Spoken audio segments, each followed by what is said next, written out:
back in the day, it was often just you fell down, or right, right. this hyper competent character had You can some have a accident bad or day, something. and it actually ends Yeah. up being kind of okay if you get to do that a lot. But what if it's Mhm. in one of these skills that you hardly ever get to use? Something I noticed. Good evening, by the way, Hello, everybody. Lorenzo. Right. No. Something I noticed is that when the kind of situation you were talking about happened, so the hyper competent character fails. You mentioned GURPS, and we played a lot of GURPS. And when that situation happened, I noticed that people tend to describe the situation almost as a humorous, as Right. something a really cataclysmic failure Right. because you were supposed to make it. So Right. So something something must huge. have been really bad luck that time. Yeah, exactly. Here's an So example that I have from Champions, which has the same resolution roll as GURPS, or rather, I should probably switch the order there.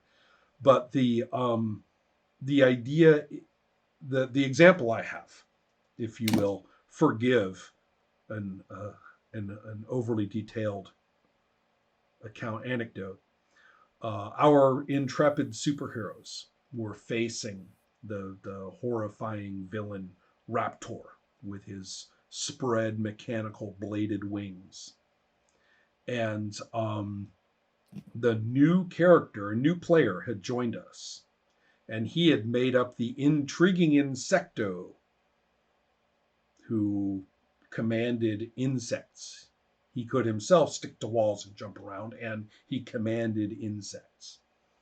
And so he had, somewhat to the shock of the other superheroes who had not met him before, surrounded Raptor with a huge ring of roaches.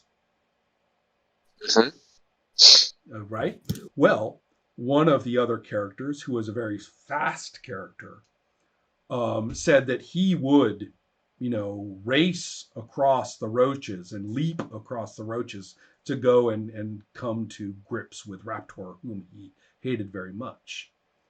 And in Champions, the dexterity roll is there for such situations. Mhm. So he failed, and Champions does not have criticals and fumbles, which I think we're certainly going to talk about at some point in all this. But it does have an automatic success and an automatic failure at the ends of the roll, 3 and 18. And people often treated those as criticals and fumbles in narrative terms. In other words, it was a particularly spectacular success or a particularly spectacular failure. Even though it wasn't mandated in the rules, people like to do it. So the player instantly, without asking, took over narration authority, um, which is great, and narrated that his character, who was very cool character, had the worst day possible, slipped on the roaches and fell face first in them, and Mhm. even went so far to narrate that Raptor walked across his body to get out of the trap of the roaches. Right? And so this is a good example of, as Lorenzo was hinting to, of simply embracing it. Sometimes it's the kind of humor that breaks the situation and just like turns the whole thing into a cartoon. Other times it's the kind of thing of saying, you know what, if my character is going to have a bad day, he's going to have a really sympathetic bad day. He's really going to, this is really going to suck for him. You're going to cringe. It was that bad. I'll Right. just throw in there that in the terms of a comic book where you have a new guy on the team, Right. this is a perfect start of a rivalry. Right, or You of know, some kind of interaction. yeah. The speedster, the speedy guy, is never quite going to remember. He's never really going to forget the moment of the roaches and the goo that was suddenly covered in. But so yes, I mean it worked very nicely in that case. But there are times, I think, I mean, we can come up with some positive examples. I'm sure we can. Let's do that. Let's talk about positive and negative, not just that you felt bad that your guy failed, but I mean like experientially breaking cases where it was actually not good for the experience of play that happened. I I have don't understand. Like Yeah. say again, like what Where what's it felt the idea? like, where it seemed like during play that the failed resolution had no place in the possible fiction of the moment. I do have one sort of. A long while ago, we had a new game master, new dungeon master playing Dungeons and Dragons, and he had a little new group in the other room, and me and some other more experienced people were sitting there. And at one point, he comes in, he says, "New dungeon master." He comes in, "Yes, I've killed them all." So total party kill. And we all like, "You don't do that. What did you do, new players? You don't kill the whole party and stop And their then fun crow that about way, it, right? and Well, crow about it." yeah. That's. I mean, people, characters got killed in those D&D sessions. There were some. You always have had to figure out a way to work around that. They have to go to the priest and get them raised and etc. You made a whole adventure out of it, but you don't go in and crow about "I killed them all" like the game master. That's not the way to do that. But he hadn't learned that yet. So yeah, there are actually some people I know who do call that a virtue, but sometimes I think that's a position or a pose that they like to talk about, right? Yeah. In his case, it was just inexperience, I guess, Right. and just a beginner. But that's a consequence of failure, of massive failure on the which also doesn't keep new players with your hobby. That's also May I add something? Of course. So you were talking about about describing failure as if the character was incompetent, and after I was yes, and when I was playing Apocalypse World, I found out that there is no gradation of the success or no modificators for the role. So when my character is trying to shoot something from a distance from a sniper rifle, it's just what she does, and the role will tell me what was the effect. Right. And I can say, okay, she did it wrongly. But if I want to show that my character is competent, I can describe the failure as not my character being incompetent, like, oh, you forgot to, I don't know, to put ammo in your sniper rifle. But just it was a tough shot. It, they moved all of a sudden or whatever. Yes, right. Or something like this. Right. And similar with the seducing. I can say, oh, you are crappy in etiquette. But I can also say, oh, this character was really into you, but she's such a prudish lady that she just goes somewhere else to not having to resist your charm. Right, and I would like to take a little credit here. To my knowledge, the first role-playing text which recommended describing failure in this fashion was the supplement Sorcerer and Sword.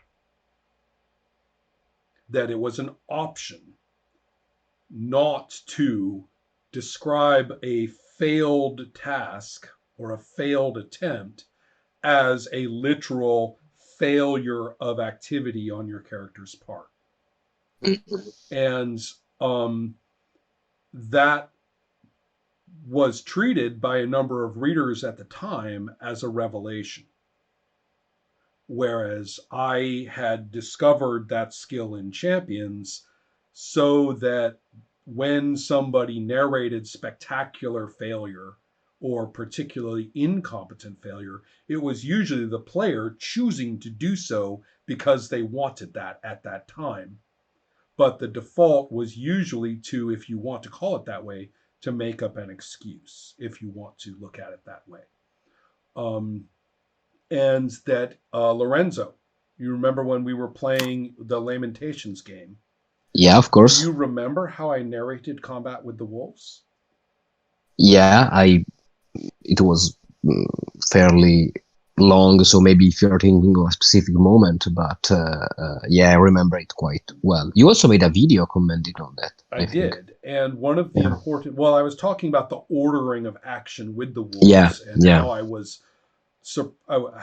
was not basically just sort of managing the outcome of the fight by simply saying which wolf you were fighting. I actually was able to have a rubric for that. But what I didn't talk about in that video was how I actually, if you look, you will see that I back narrated. I narrated before the initiation of the action, after I saw the roll. So Mhm. that I would say roll a hit, and I did not actually ask for a depiction of the fiction. And I was doing Yes. that on purpose. Yeah. I looked at the outcome of the roll, and then I described the action from the beginning of the attempt. So I Mhm. was actually doing what people call fortune before in terms of resolution. Or Mhm. you fortune, see how it came out, and then you literally say how it happened from the beginning. Yeah. And Yeah. so that's why a great deal of the sword work was so vivid, because people commented on how they really felt like competent fighters. Yeah. Exactly. Right. That And was that's true. why. And so what was interesting too is that meant that a failure simply meant that a good blow didn't really present itself. You know, Yes. that the wolf was circling around and you had to spin around a little bit and you couldn't get the weapon, you know, in the right position to strike and stuff like that. And Yeah. so this is all fairly a similar point, very similar to what Alexander was talking about, which is that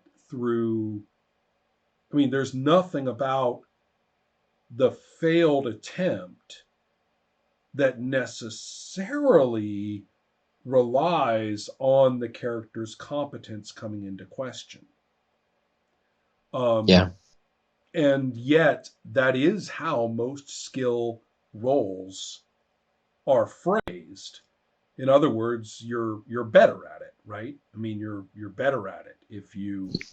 What does it mean in many role-playing games to have a higher number? It means you're better at it. Yeah. There is something. Oh, sorry. No, you go ahead. Yeah. No, because I think I have an example. I think I may have mentioned this to Ron before, but it's the quintessential example for what we are talking about, I think. And basically it was a situation in playing Dungeons and Dragons 3rd edition. I was playing this character, which was you know how characters are made in 3rd edition. It was a mix of classes, but he was a fighter type, but he had ranger levels, he had rogue levels. He was a very nimble guy. He was the Viking with the sword and the axe, always spinning around, maxed acrobacy and stuff like that. He was nimble, and he was a very Nordic character. So the situation is, we are on a mountain and there is a narrow path with a cliff on a side, and we are fighting a nice giant, and we are fairly high level. We are like level 12, level 13. And so I declare I'm going to charge the giant. And the DM says the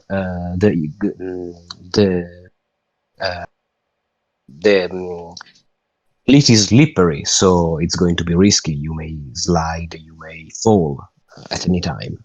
And I said, okay. So we detailed a lot about the situation, and it felt like something I should be easily able to do. But as we played the game at that time, and I think it works like that in 3rd edition, the DM would not declare the difficulty class before the roll.